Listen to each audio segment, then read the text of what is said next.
ఏనాడైతే విశ్వాసాన్ని ప్రచురపరిచి రక్షణ పొందామో ఆనాడే మనల్ని దేవుని కుమారులుగా కుమార్తెలుగా రాశాడు కదా. పేరులు రాయంగానే సరే, ఆయనకు పుట్టంగానే సరే ఏం రావద్దు? బుద్ధి.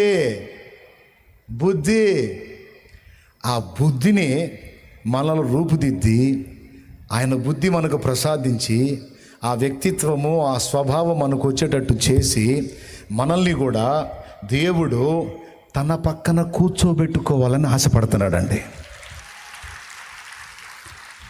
నమ్ముతారా?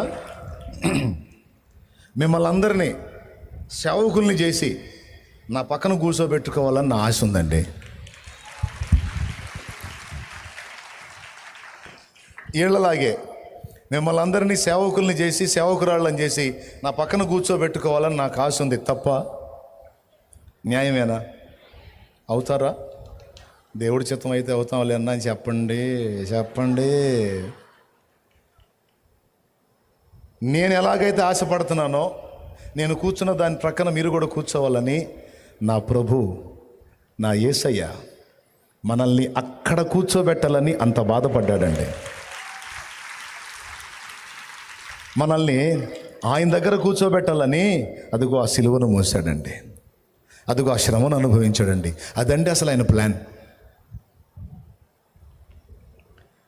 సిలువను మోసాడు, బాగానే ఉంది. కొడుకు కూతురు అని పేరు రాశాడు, బాగానే ఉంది. ఆ స్వభావం ఏమో, మన బుద్ధి ఏమో అన్ని వంకర బుద్ధి, మనదేమో వంకర రాక టింకర బుద్ధులు, మన బుద్ధులని పనికిమాలిన బుద్ధులు. అసలు ఈ బుద్ధులు ఎప్పుడు మారాలి? ఆయనలాగా ఎప్పుడు అవ్వాలి? ఈ జన్మకైద్దంటావా అనే డౌట్ రాలా నీకు? ఇదిగో నిజం చెప్పు, ఈ అష్టవంకరలో ఉన్న బుద్ధి మనది. అసలు ఈ బుద్ధి ఎప్పుడు మారాలి? ఆయనంత పరిపూర్ణత ఎప్పుడు రావాలి? అసలు సాధ్యమేనంటావా? అరే, బుడ్డ పిల్లోడు ఎవరైనా ఉన్నారా? ఈ మధ్య లేరు ఎవరు? చిన్న పిల్లోడు ఎవరైనా ఉన్నారా? ఇట్రారా అబ్బాయి, వాడికంటే చిన్నోడు దొరుకుతాడా? వాడు రా. ఇప్పుడు ఈ నా పక్కన నిలబడి అనుకుంటాడు, దారా తొందరగా పరిగెత్తురా, దా మనం ముందుకు పోదా. దేవునికి స్తోత్రం, హల్లెలూయా. అరే, నీకేం ఆశ ఉందిరా? మీసాలు రావాలని ఆశ ఉందా? ఉందా? చూసావా, వాడికి ఆశ ఉందంట. ఎట్టా శాలేమన్నకి మీసాలు ఉందంట. నిజం చెప్పు, ఆశ ఉందా లేదా? ఒట్టి మీసాలేనా గడ్డం కూడా? గడ్డం మీసాలు. వాడి గడ్డం కూడా కావాలి, వాడికి గడ్డం కూడా కావాలంటండి. సరే, మరి హైట్ ఇంతే ఉంటావా? నా అంత ఎత్తు కావాలని ఉందా?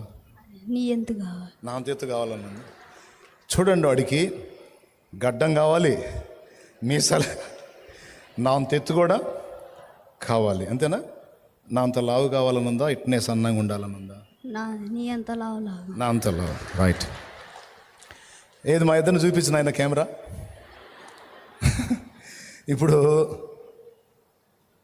ఇప్పుడు మీసాలు గడ్డాలు రావాలంటే ఏం చేయాలరా? ఏం చేయాలి? చదవాలా? చదివితే మీసాలు గడ్డాలు రావురా? వాడు అన్నాడు చదివితే వస్తాయని. దేవునికి మహిమ. నేను చెప్పనా ఎలా వస్తాయో? వీడికి దేవుడు నియమించినటువంటి వయస్సు ఒకటి ఉంది. వాడు డైలీ చేయాల్సిన పనులు చేసుకుంటూ వెళ్తే, వాడు డైలీ చేయాల్సింది ఏంటంటే రోజు కడుపు నిండా అన్నం తినాలి. ప్రతిరోజు విసర్జించాల్సినవి అర్థమయ్యే వాళ్ళకి అర్థమైద్ది. విసర్జించాల్సిన రోజు, నింపుకోవాల్సిన రోజు, ఈ రెండు వాడు జాగ్రత్తగా చూసుకుంటే చాలు. ఇక స్నానం చేసుకోవటం డైలీ. ఎరా రోజు నీళ్ళు పోసుకుంటావా? అన్నం తింటావా? పొద్దున్నే కార్యక్రమానికి వెళ్ళొస్తావా? రైట్. మూడు విషయాలు. ఏం అనుకోవద్దు ఇలా అంటున్నానని, మీకు అర్థం అవ్వాలని చెప్తున్నాను నేను. 3 ముఖ్యమైన సంగతులు. నంబర్ 1, వాడు డైలీ స్నానం చేసుకుంటాడు. నంబర్ 2, వాడు కాలకృత్యాలు తీర్చుకుంటాడు. నెంబర్ 3 వాడు ఆహారాన్ని తీసుకుంటాడు. ఈ 3 చేస్తాడు. ఇక ఖాళీ దొరికితే ఆట ఆడతాడు. ఆడి పని ఏదో ఆడు చేస్తాడు.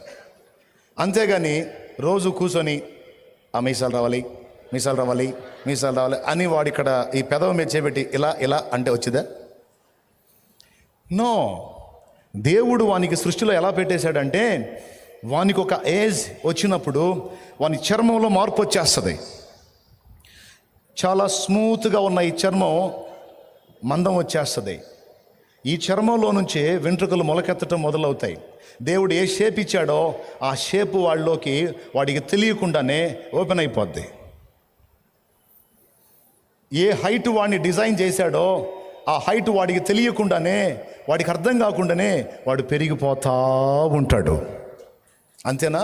లేకపోతే వాళ్ళ అమ్మ చేత, అమ్మో కాళ్ళకి తాడు కట్టి లాగవే, నేను పొడుగవుతాను, శాలేమన్నంత పొడుగవుతానని ఏమన్నా లాగిస్తాడా?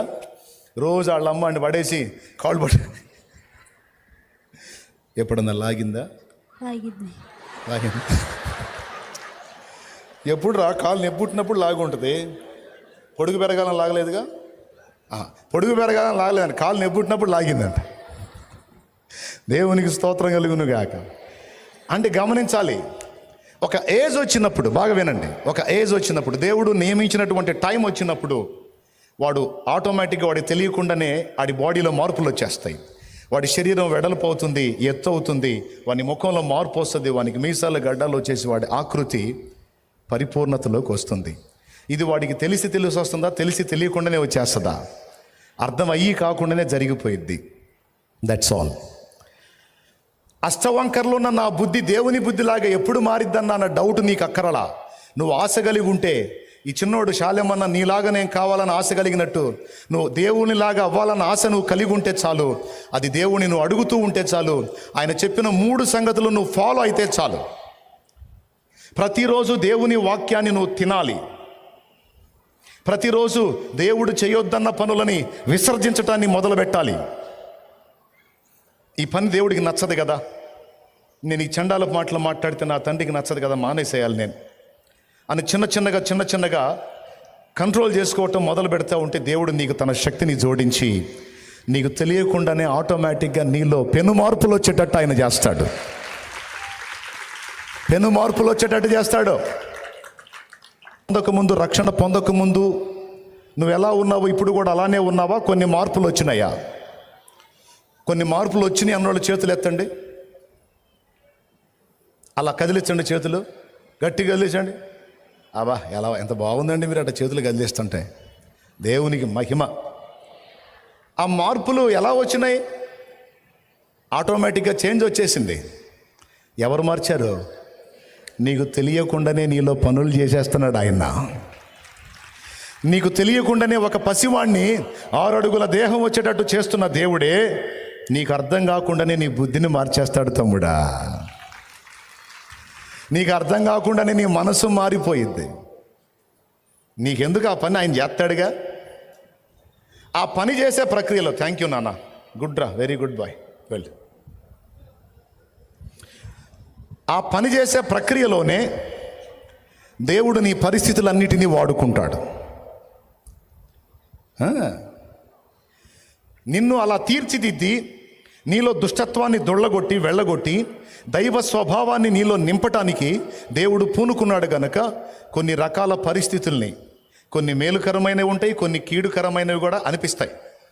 కానీ గుర్తుపెట్టుకో, దేవుని కుమారుడివి, కుమార్తెవైన నీకు కీడు అసలు లేనే లేదు. కీడు అన్నది లేదు. కీడులాగా కనపడే కొన్ని నీకు తెలియకుండా నీ మేలు కోసమే వచ్చినాయి. ఇది వాస్తవం. కీడులాగా కనపడే కొన్ని నీకు తెలియకుండా నీకు మేలుకే మారతాయి. తర్వాత నీకు అర్థమైంది, ఆ రోజు నాకు ఆ పరిస్థితి రాకపోతే వామ్మో నేను ఇలా ఉండేవాడిని కాదు అని నీకే అర్థమైద్ది. దేవునికి మహిమ కలుగును గాక. కొన్ని రకాల పరిస్థితులను దేవుడు నీ జీవితంలోనికి అనుమతించి, అవి కొన్ని ఇబ్బందికరమైనవి, కొన్ని ఆనందకరమైనవి, రెండిటిని రప్పించి నిన్ను ఆయన స్వభావంలోనికి రూపాంతరపరుచుకుంటున్నాడు నా యేసయ్యా. ఒకప్పుడు పెళపెళలాడే మనిషివి, ఇప్పుడు దేవునికే స్తోత్రం అనే డైలాగులు వచ్చినాయి. నీకే తెలుసా సంగతి ఎలాగ మారావో. దేవునికి స్తోత్రం. ఎటుపోయిందా నడమంత్రం, ఎటుపోయిందా మిడిమేళం, ఎటుపోయిందా పెడసరం పెడద్రం, విరిగిపోయింది.